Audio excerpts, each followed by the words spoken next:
Hi, my name is Lizzie, and you are now looking at the showcase and the tutorial that's coming with my Nightfall brushes. First, we are going to look at the brushes themselves, as you can see on the screen.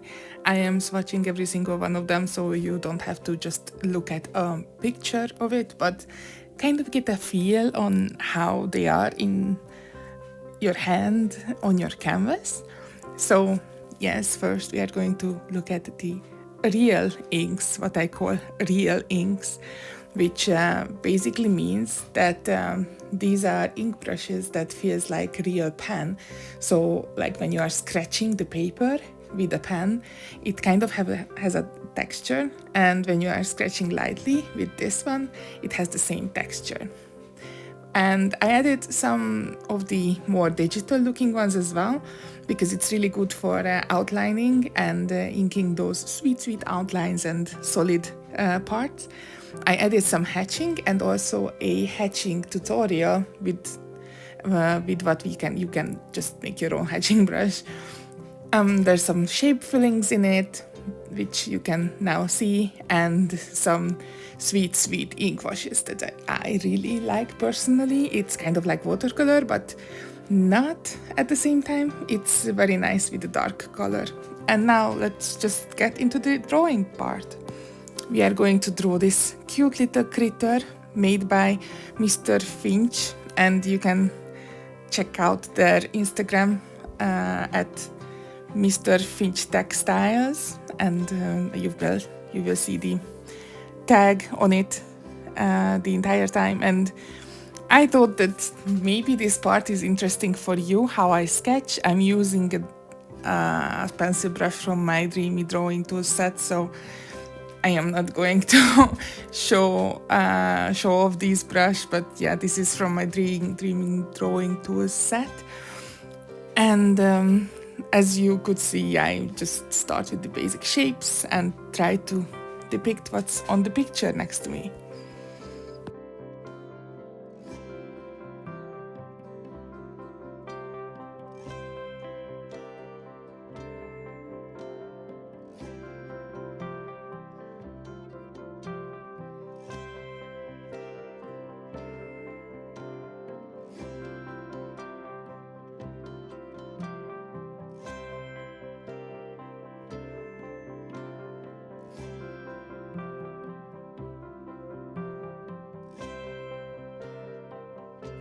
When I'm done with the sketch, I usually make a new layer and make the sketch layer lower opacity below it, so I can ink it the way I want to ink it. And I'm going to use one of the smooth liners because I am going to fill it in with black in this case.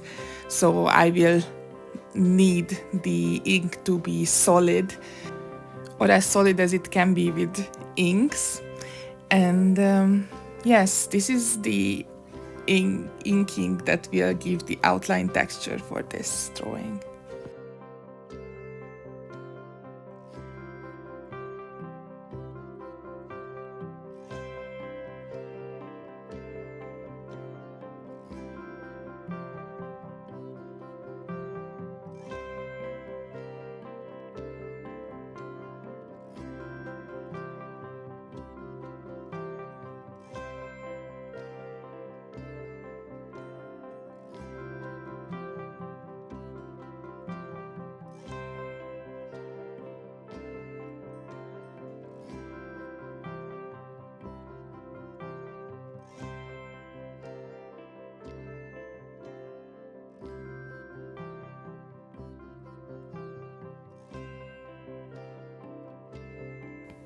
Once I finished this one, I will check for parts where it might not connect, and then I will just go in and feel, oh my god, everything is filled. But you can slide your pencil to the left side to make sure that it will not fill the entire page, but only the shape that you want. Otherwise, I'm going to make my sketch white and put it on top of the black layer, so I will see what I have to draw. And using a real feel ink brush, I will sketch out the parts that are on my initial sketch as well.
You can make your life so much easier if you make this layer a keep clipping mask on top of your initial shape, because you can make sure that it will become just one shape, and in the future you can use it as a sticker or put it on products. So if that's your jam, then I definitely suggest to use clipping masks. Moving on to the flowers, I'm gonna use a more fragile looking, sweet looking brush that will show off the little flowers. And how I'm thinking about flowers is that how I would see it, and I find it that if you do double line on top of the petals, it kind of looks like it's folding. And then I usually add these tiny little lines from the middle to the edge of the petal to make it look like it's the veins on the petal, and it gives a more detailed and nicer effect, I think.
We are going to draw a couple of flowers, so I'm going to talk about a bit of a composition thing here.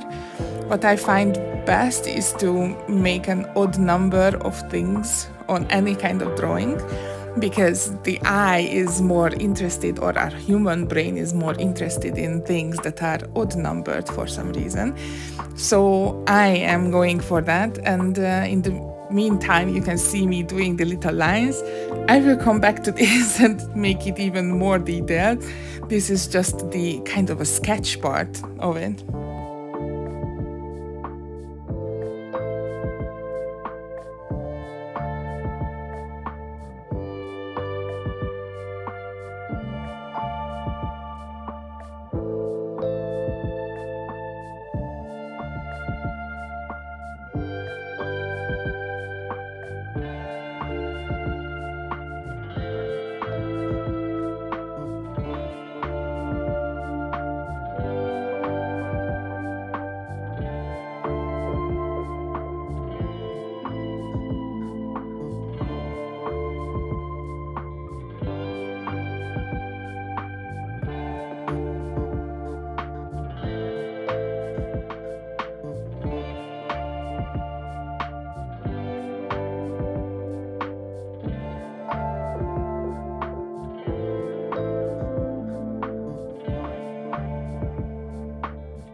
Moving on to the second motif on our little critter is the leaf, and I discovered drawing leaves like this not so long ago, and I'm in love with this method, so I'm using it everywhere. I just make the two middle vein kind of thicker and then make tiny little brush strokes to make it look like the entire leaf is veined, kind of like how I do the petals as well. So it's kind of the same texture, but at the same time it's a leaf and it looks like a leaf.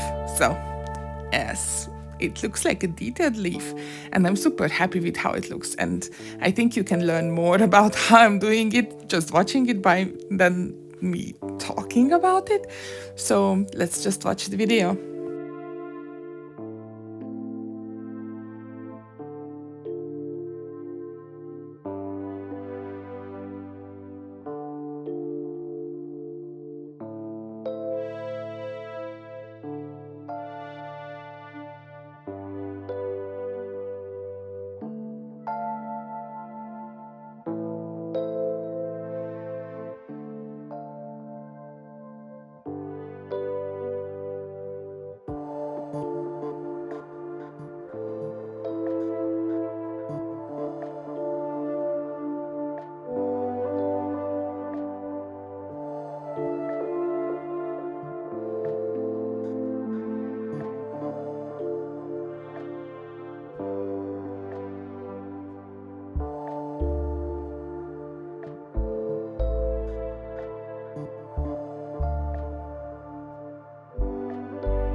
You can start seeing that I'm going back to older flowers as well, or flowers that I drew before the one that I'm doing right now.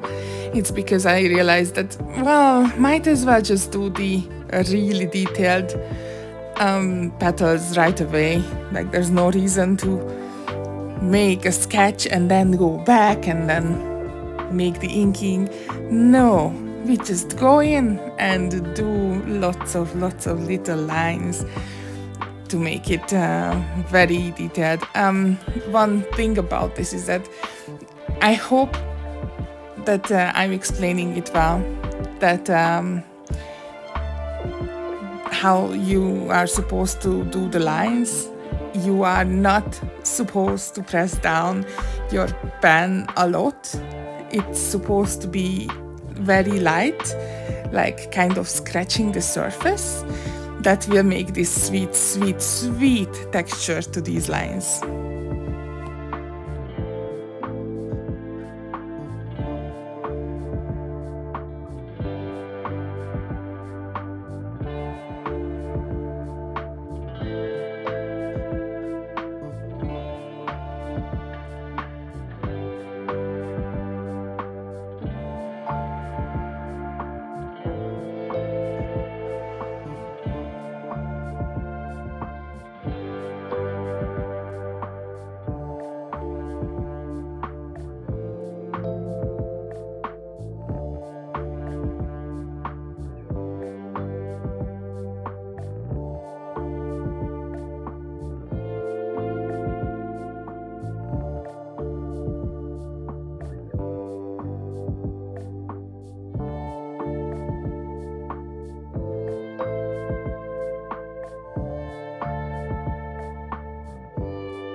At this point, I started to see that I'm kind of done with drawing flowers on this, because if I draw any more, then it will be too overwhelming for the design. And I like space things, so I thought, well, stars can never go wrong.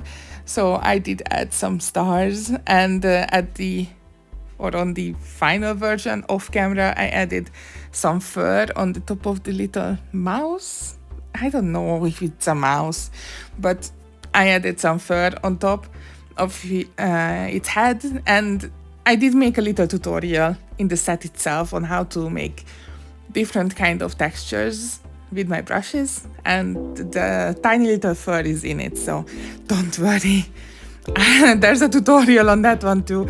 It's just not in this one, sadly, because, well, I did not record it. I'm sorry.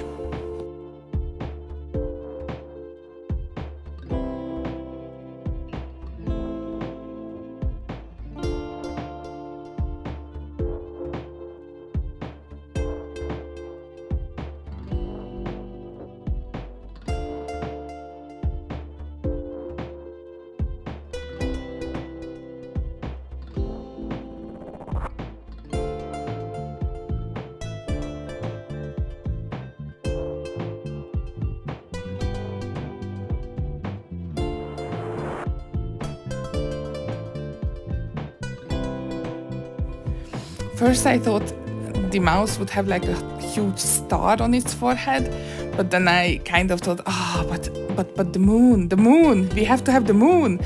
So I decided to have the moon instead and make the curve of the white line on the forehead kind of show the dimension of the head, so it's not so two-dimensional and it looks a bit better this way, I think.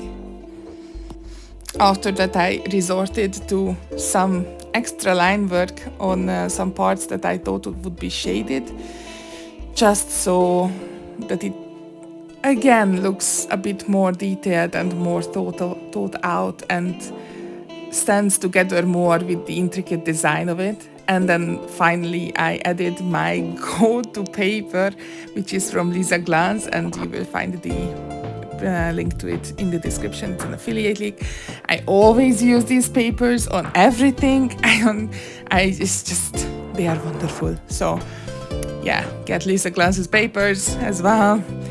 And finally I resized it because I thought that poor mouse was getting lost on that big canvas that I made. So yes, resizing, saving, and we are done.